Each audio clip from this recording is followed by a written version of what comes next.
Bonjour, aujourd'hui nous nous retrouvons pour la deuxième partie du cours du chapitre 14 Énergie, matière, rayonnement et nous allons parler des transferts thermiques, plus particulièrement.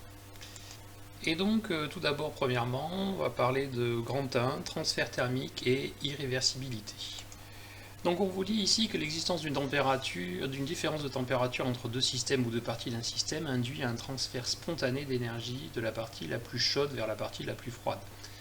Donc le transfert thermique que l'on appelle aussi chaleur, c'est un transfert qui se fait toujours de la partie la plus chaude vers la partie la plus froide et jamais l'inverse. Et ce transfert thermique donc s'effectue spontanément du chaud vers le froid, mais ne peut pas s'effectuer spontanément en sens inverse. Attention, le transfert thermique peut se faire donc du froid vers le chaud, mais dans ce cas-là, ce n'est pas spontané. Il faut faire quelque chose, apporter donc un transfert sous forme de transfert d'énergie sous forme de travail par exemple, et j'y reviendrai pour pouvoir faire le transfert dans l'autre sens. Mais spontanément, le transfert thermique ne s'effectue donc que du chaud vers le froid. Donc quand vos deux systèmes qui sont initialement des températures différentes sont à l'issue de transfert thermique à la même température, on dit qu'ils sont à l'équilibre thermique. Le transfert thermique est spontanément irréversible, donc c'est bien ce que je disais, c'est spontanément. On peut renverser le transfert thermique, mais il faut amener du travail de l'extérieur. Donc spontanément, j'insiste bien, le transfert thermique est irréversible. Et ça, bon, c'est pas votre programme, mais ça constitue une loi très importante de la thermodynamique. On reviendra un peu plus loin sur un cas où le transfert thermique n'est pas spontané, où il s'effectue de la partie froide vers la partie chaude. Ça sera le cas du frigo, du réfrigérateur, qui est une pompe à chaleur. Dans un réfrigérateur, on pompe la chaleur de là où il fait froid pour l'amener là où il fait chaud. Donc c'est un fonctionnement qui n'est pas du tout spontané, et un réfrigérateur fonctionne donc avec un moteur. On verra un petit peu plus loin ce que fait ce moteur. Donc ce moteur amène un travail pour que le transfert se fasse. Bon. Nous parlons maintenant, deuxièmement, de conduction thermique. La conduction thermique, c'est un transfert thermique qui s'effectue donc par contact et sans transfert de matière. À l'échelle microscopique, on va retrouver les particules qui constituent le matériau conducteur, qui vont communiquer à leurs voisines leur agitation thermique tout en restant globalement à la même place. Donc par exemple, si vous avez une barre métallique qui a à ses deux extrémités des températures différentes, eh bien vous allez avoir les atomes qui sont plus agités d'un côté qui vont communiquer leur agitation de l'autre côté. Alors ça peut être par exemple le manche d'une casserole. La conduction thermique a lieu dans tous les matériaux, qu'ils soient solides, liquides ou gazeux, mais nous verrons que ce n'est pas le mode de conduction le plus important pour les matériaux fluides, c'est-à-dire pour les gaz et les liquides. Donc quand on parle de conduction, c'est sous-entendu qu'on parle de solide, mais bien évidemment la conduction, elle intervient là aussi dans les liquides et les gaz, hein, mais elle sera moins importante que l'autre mode de conduction que l'on va voir tout à l'heure. Bon, par contre, évidemment, on n'a pas de conduction thermique dans le vide. Maintenant, troisièmement, la convection thermique. Donc, dans la convection thermique, le transfert thermique s'effectue par mouvement interne de matière. Donc on a des mouvements qui se font à l'intérieur de fluides, hein, de gaz ou de liquide. Évidemment, le transfert thermique, ça n'existe pas dans les solides. Donc à l'échelle microscopique, ce qu'on peut dire, c'est que les particules vont se déplacer globalement, des particules qui composent le fluide vont se déplacer globalement. Par exemple là, dans une casserole, eh bien, qu'est-ce qui fait que vous avez donc l'eau chaude qui va évidemment aller en surface alors que l'eau est froide en surface et elle est simplement chauffée dans la partie inférieure? Eh bien, ce sont comme ceci des mouvements de matière globaux, des mouvements de convection. L'eau est chauffée ici à la base de la casserole et comme elle va être moins dense à force d'être chauffée, eh bien, si elle a une température plus élevée localement, les particules, donc les particules, l'eau qui est globalement plus chaude, donc va, de par sa faible densité, remonter. Et puis à l'inverse, vous avez les eaux plus denses, froides, qui vont redescendre.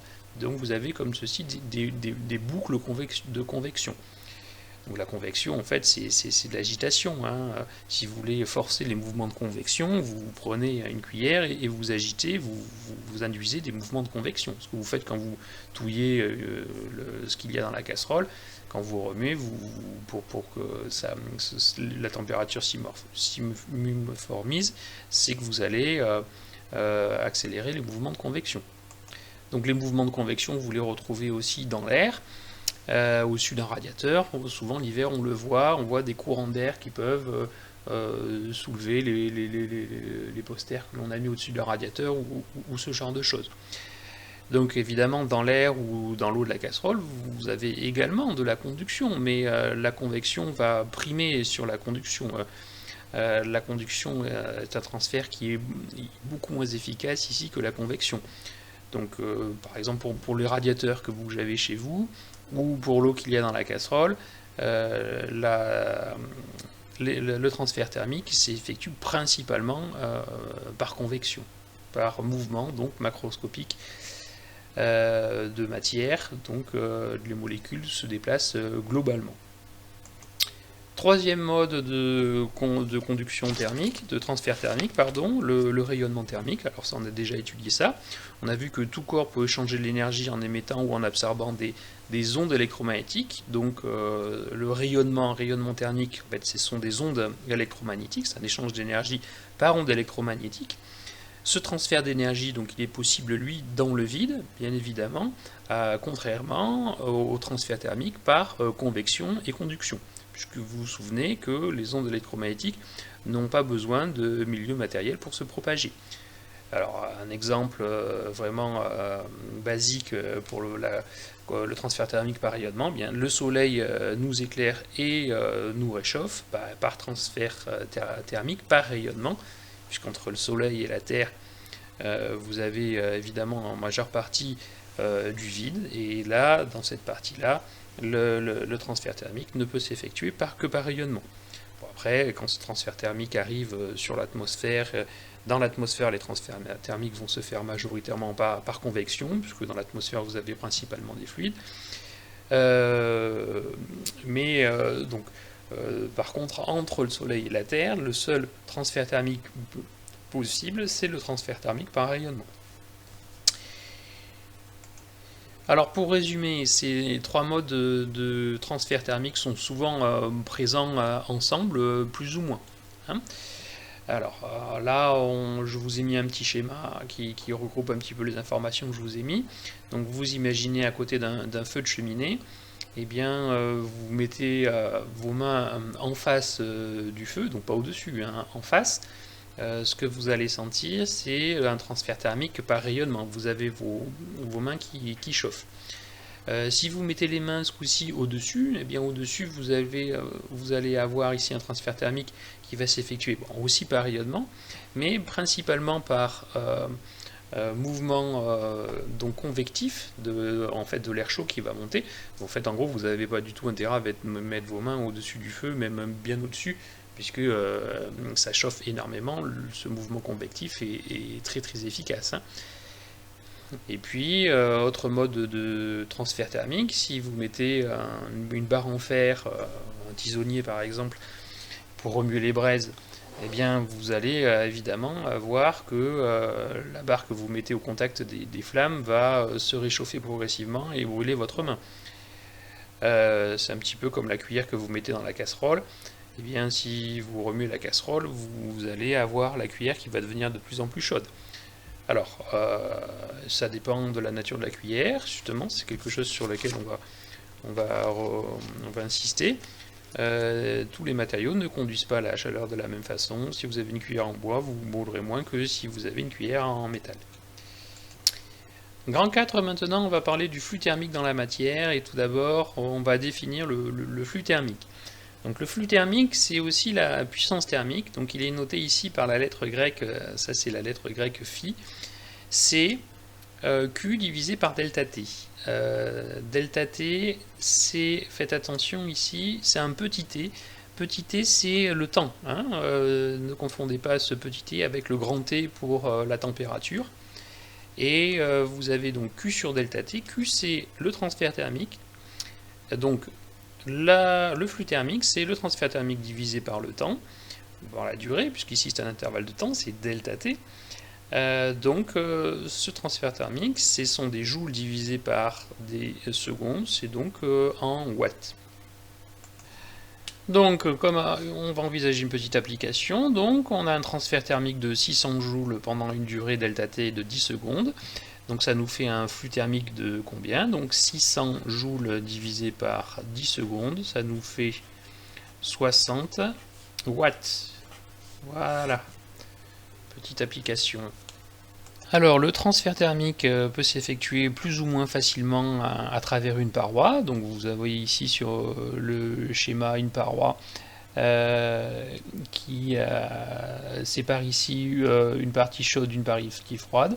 Donc si le transfert thermique s'effectue plus ou moins facilement, c'est dû à la résistance thermique de la paroi. Donc deuxièmement, on étudie la résistance thermique.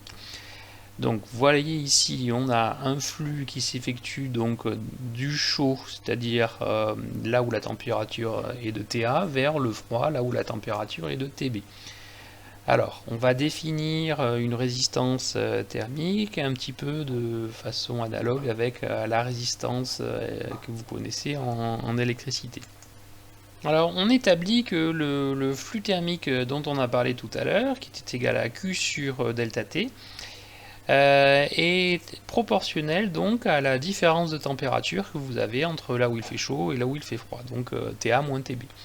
Donc il y a de proportionnalité entre la différence de température et le flux. Le coefficient ici de proportionnalité, c'est ce que l'on va appeler la résistance thermique. Donc la résistance thermique ici, c'est ce que l'on va définir comme la capacité d'un corps à s'opposer au transfert thermique. Et elle a ici cette forme.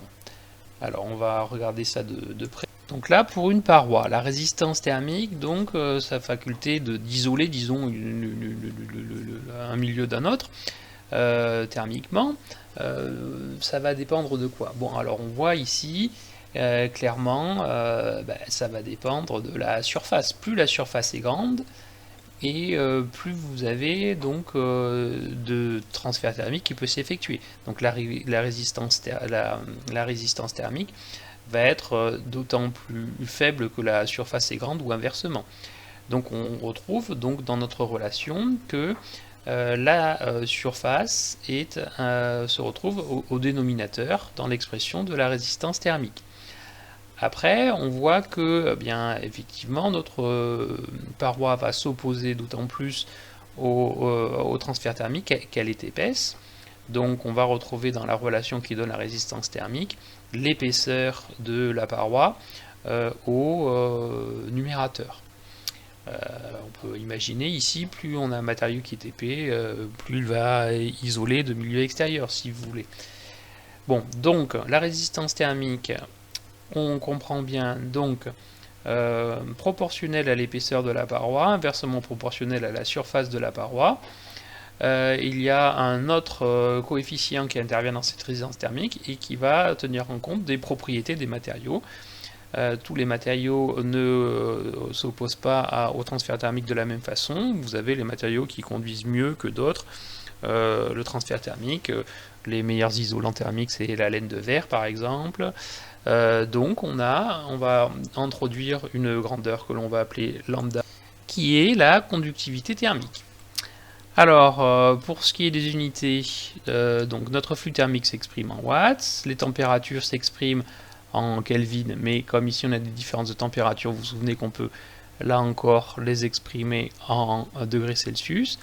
La résistance thermique, elle s'exprime en fonction de l'épaisseur mesurée en mètres, la surface mesurée en mètres carrés, et d'un coefficient lambda qui est la conductivité thermique qui a pour unité des watts par mètre et par Kelvin. Donc la résistance thermique, elle, s'exprima en Kelvin par watt. Kelvin, watt moins 1. Bon, on retiendra, nous, que le flux thermique, il est égal à delta T, la différence de température, divisé par la résistance thermique. Voilà. Alors, on peut voir ici une analogie avec la loi d'Ohm. Alors, pour la loi d'Ohm, c'est en électricité, un courant électrique d'intensité U, il y a une tension, et on sait que entre la tension et l'intensité, il y a proportionnalité, et la résistance électrique est définie comme étant la constante de proportionnalité. Pour la paroi, bon, ben, on a la même chose, la même chose. On a donc ce qui va jouer le courant électrique, c'est un transfert thermique. Mais qu'est-ce qui va jouer le rôle de résistance électrique et de tension? Bon, ben, la tension, ça serait ici la différence de température. Qu'est-ce qui jouerait le rôle de résistance? Eh bien ici, c'est notre résistance thermique. Donc on retrouve l'analogue avec, donc, je répète, la tension électrique ici, l'analogue ça serait pour la paroi la différence de température. L'intensité du courant, ça serait donc le transfert thermique, le flux thermique plus précisément, donc comme on l'a dit jusqu'à présent. Alors, le fait d'introduire une résistance thermique, c'est intéressant parce que si on a plusieurs matériaux qui ont des résistances thermiques, on va pouvoir, des matériaux qui ont des résistances thermiques différentes, pour calculer la résistance thermique globale, on va pouvoir, si ces matériaux sont accolés, additionner les résistances thermiques. Bon. Je vous propose en dessous une petite application. On vous demande ici de calculer la résistance thermique d'un mur de briques de surface S égale 15 mètres carrés, qui a une épaisseur de 10 cm, et on vous donne lambda, c'est 0,67 watts, mètre moins 1, Kelvin moins 1. Donc ici il s'agit d'une application directe de la relation. Alors, il faut simplement ici faire attention, l'épaisseur a été donnée en centimètres, il faut la donner en mètres, ça fait 0,1 mètre, divisé par le lambda. Alors on regarde les unités, on voit qu'elles sont cohérentes, donc c'est 0,67 watts, mètre moins 1, Kelvin moins 1. La surface en mètre carré, ça c'est bon, ça nous fait donc une valeur de résistance thermique de 9,95 10 puissance moins 3. Alors l'unité, ce seront des Kelvin par watt, Kelvin watt moins 1. On peut arrondir ce résultat donc à 10, ça ferait 10 moins 3 Kelvin watt moins 1. Mais si on veut utiliser une unité plus appropriée, eh bien on peut utiliser, pour enlever le 10 puissance moins 3, le millikelvin. Donc ça ferait 10 millikelvin par watt. Voilà, donc voilà pour le premièrement de cette application. Alors maintenant on vous demande si vous avez un mur en parpaing, est-ce qu'il est plus ou moins isolant? Alors on va d'abord répondre avec le calcul. Alors on voit ici que le lambda change, donc la résistance thermique pour le parpaing, eh bien on va faire le même calcul que précédemment, mais avec le lambda qui va être différent. Donc pour le parpaing, on a toujours un mur de 10 cm, donc 0,1 mètre, une surface de 15 mètres carrés. Par contre, ce qui va changer, c'est le lambda, 1,15. On va trouver une résistance thermique, ce coup-ci, qui est de, alors je vous le mets direct, de 5,8 10 puissance moins 3 Kelvin watt moins 1, ce qui vous fait 5,8 millikelvin watt moins 1. Donc on voit que la résistance thermique est moins élevée. Voilà. Notre mur en parpaing eh bien, est moins isolant. Donc le mur en parpaing moins isolant qu'un mur en brique, bon, évidemment pour la même épaisseur. Donc on voit ici le lambda est plus important, ça veut dire qu'il a une meilleure conductivité. Le parpaing intrinsèquement, donc il est moins bon isolant puisqu'il a une meilleure conductivité. Je vous ai mis ici un tableau pour comparer les conductivités thermiques de certains matériaux. Donc plus cette conductivité est faible, plus le matériau est isolant. Donc vous voyez que la conductivité est beaucoup plus grande pour les métaux que pour les autres matériaux. Les métaux qui sont conducteurs de l'électricité, justement, sont de bons conducteurs thermiques. Alors il y a une raison, hein, c'est lié. Et on voit en plus que le cuivre, qui est un très bon conducteur électrique, est en plus un très bon conducteur thermique. Donc c'est bien lié. Conductivité électrique et conductivité thermique sont bien liés. Ça s'explique. Bon, on va pas en détailler, mais ça s'explique. Donc après, les matériaux qui conduisent moins bien le transfert thermique, eh bien vous voyez, vous avez le polystyrène expansé ou l'air. L'air est donc un très bon isolant. Alors effectivement, mais ici il n'y a pas de mouvement de convection dedans, hein. Donc l'air, ici c'est pas forcément précisé, mais si vous vous servez d'air pour isoler, il faut emprisonner l'air dans des petites bulles en plastique ou ce genre de choses, parce qu'il faut éviter les mouvements de convection. Le polystyrène expansé est un bon isolant, donc a une faible conductivité thermique parce qu'il contient beaucoup d'air notamment. Voilà. On calcule maintenant le flux thermique à travers un mur de briques.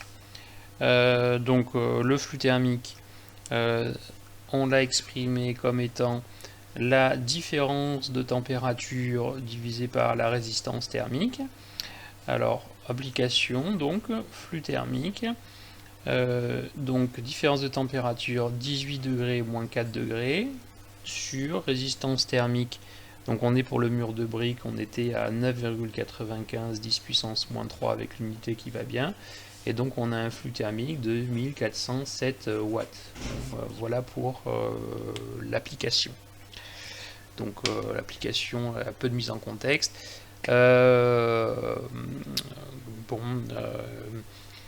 On va passer maintenant, grand 5, au bilan d'énergie. Alors, premièrement, variation d'énergie interne d'un système. Alors, on va introduire ici une grandeur qui est l'énergie interne. Donc, on en a déjà parlé, donc on ne l'introduit pas, mais en fait, on va parler ici de sa variation. La variation de l'énergie interne, donc, c'est égal à la somme des transferts thermiques et des travaux échangés avec le milieu extérieur. Donc Q symbolise les transferts thermiques et W le travail, comme on l'a déjà vu. Alors maintenant, quelque chose d'important, c'est la convention du banquier. Alors les transferts thermiques, Q et W, ce sont des grandeurs algébriques, donc ça peut être positif ou négatif. Alors jusqu'à présent, on ne s'est pas trop préoccupé du signe. On a pris des valeurs absolues, bon. Mais si on veut tenir compte du signe, on va prendre une convention. La convention, ça veut dire qu'on choisit et on s'y tient. Alors, si par exemple un système reçoit un transfert thermique, donc ce transfert thermique sera compté positivement. Donc si le système, on lui fournit de l'énergie par transfert thermique, il va compter cette énergie positivement. Et s'il donne de l'énergie par transfert thermique, eh bien il va compter ce transfert thermique, cette énergie donnée par transfert thermique, il va la compter va la compter négativement. Pareil pour le travail. Alors ça c'est la convention du banquier, puisque le banquier va compter dans ses comptes positivement l'argent qui rentre dans la banque et négativement l'argent qui sort de la banque. Voilà, on a pris la même convention. Alors en application, on va faire un bilan thermique pour voir comment fonctionne un réfrigérateur. Alors, qu'est-ce que c'est un réfrigérateur? Eh bien, c'est un endroit chez vous, donc un meuble, ou enfin, en gros, une surface, un contenant dans lequel la température est plus basse que la température extérieure. Donc, comment le réfrigérateur fait-il pour refroidir? Comment fait-il donc pour qu'il fasse plus froid dans le réfrigérateur qu'à l'extérieur du réfrigérateur? Alors un réfrigérateur réalise un transfert thermique entre deux sources. Alors tout d'abord vous avez l'air, on va dire, l'air intérieur au réfrigérateur. Donc l'intérieur du réfrigérateur, en général, c'est là où il fait froid. La température donc est basse. Et puis vous avez également le réfrigérateur, il est en contact avec l'air extérieur. L'air extérieur, donc ça, c'est ce que l'on va appeler la source chaude. C'est là où il fait chaud. Donc on a vu que spontanément, le transfert thermique ne peut aller que de là où il fait chaud vers là où il fait froid. Or, pour le réfrigérateur, qu'est-ce que vous voulez? Eh bien, vous voulez que l'énergie thermique contenue à l'intérieur aille vers l'extérieur. Donc vous voulez un transfert thermique qui aille, donc comme ceci ici, de l'intérieur du réfrigérateur vers l'extérieur du réfrigérateur. Vous voulez que là où il fait froid, il y ait de l'énergie thermique qui parte pour aller là où il fait chaud. Et ça, vous savez que spontanément, ça n'est pas possible. Alors, ça n'est pas possible spontanément. On va donc devoir prendre un système qui est ce que l'on appelle le réfrigérateur, qui va donc nécessiter un apport d'énergie. Donc ça c'est ce que l'on va appeler le réfrigérateur. Donc le réfrigérateur, il va avoir besoin d'énergie, donc on va lui fournir de l'énergie sous forme de travail. Donc vous avez un moteur qui tourne dans un réfrigérateur. Et le réfrigérateur va pomper la chaleur, c'est pour ça qu'on parle de pompe à chaleur, de l'air qu'il y a dans l'air intérieur au réfrigérateur. On va appeler ça, ce transfert thermique Q1, donc il va recevoir Q1 et céder à l'air extérieur un transfert thermique Q2, donc pardon, ça va être inférieur à 0 vu qu'il va le céder, et ça c'est du transfert thermique qu'il va fournir. Voilà. Donc concrètement, dans un réfrigérateur, vous avez un moteur qui va fonctionner et qui va comprimer un fluide. Alors pour le détail, voilà ce qui se passe quand vous comprimez un gaz. Ce que vous avez vu quand vous avez gonflé vos roues de vélo, par exemple, c'est que vous avez le gaz qui va s'échauffer. Et à l'inverse, quand vous allez détendre le gaz, c'est-à-dire par exemple quand vous appuyez sur un récipient sous pression pour faire sortir le gaz qu'il contient, eh bien vous avez vu, ça devient froid. Eh bien on va se servir de ça dans un réfrigérateur. Donc on a un moteur qui va comprimer un gaz, et ce gaz va aller se détendre à un autre endroit, et c'est comme ceci qu'on va avoir les échanges thermiques. Donc dans un réfrigérateur, on a un fluide comme ceci, qui est un fluide réfrigérant, qui va donc se déplacer dans les petits serpentins que vous voyez derrière là. Alors, il arrive dans ce gaz dans un compresseur, donc à l'aide d'un moteur on va comprimer le gaz. Ce gaz donc va arriver au contact de l'intérieur du réfrigérateur, donc là il va être détendu, sa pression va diminuer, pardon. Donc là, eh bien, il va absorber de l'énergie thermique, et puis après ce gaz va suivre un cycle comme ceci. Donc très concrètement, pour votre réfrigérateur, eh bien son fonctionnement fait qu'il refroidit l'air intérieur à l'intérieur, mais il réchauffe l'air qui est à l'extérieur. Ok. Donc si vous voulez rafraîchir la pièce en ouvrant la porte du réfrigérateur, c'est pas possible, parce que globalement il chauffe plus qu'il ne refroidit, puisqu'évidemment son fonctionnement n'est pas parfait, n'est pas réversible. Donc la variation d'énergie interne d'un frigo, eh bien, au cours de son cycle de fonctionnement, eh bien, elle ne va pas évoluer, elle va toujours être la même. Elle va être égale donc à Q1, ça c'est le transfert thermique qui arrive donc au réfrigérateur, plus Q2 celui qui part, plus W. Donc en fait au final, le réfrigérateur lui va garder la même énergie interne, et donc on va avoir la somme des transferts thermiques et du travail qui est nulle. Alors évidemment, ça n'est possible ici que si les grandeurs ne sont pas toutes positives, si les grandeurs sont algébriques. Donc on a vu que ici Q1 est supérieur à 0, Q2 lui est inférieur à 0, et W évidemment, lui, il est reçu, il est supérieur à 0. Voilà. Oui, j'ai pas précisé, mais si l'énergie interne pour le réfrigérateur est égale à 0, c'est que vous vous souvenez que si la variation d'énergie interne pour le réfrigérateur est égale à 0, si vous vous souvenez que la variation d'énergie interne c'est C multiplié par delta T, où delta T c'est la différence de température. Si on considère notre réfrigérateur en équilibre et que la température est toujours la même, eh bien on a son énergie interne qui reste constante. Voilà. Donc voilà pour le fonctionnement d'un réfrigérateur. Donc il va pomper de la chaleur, on peut dire ça, de l'énergie thermique donc dans l'intérieur pour aller mettre son énergie interne à l'extérieur. Donc il va refroidir l'intérieur pour réchauffer l'extérieur. Et ça évidemment ce n'est pas du tout spontané. Bon, c'est exactement ce qui se passe pour les climatisations que vous avez chez vous l'été.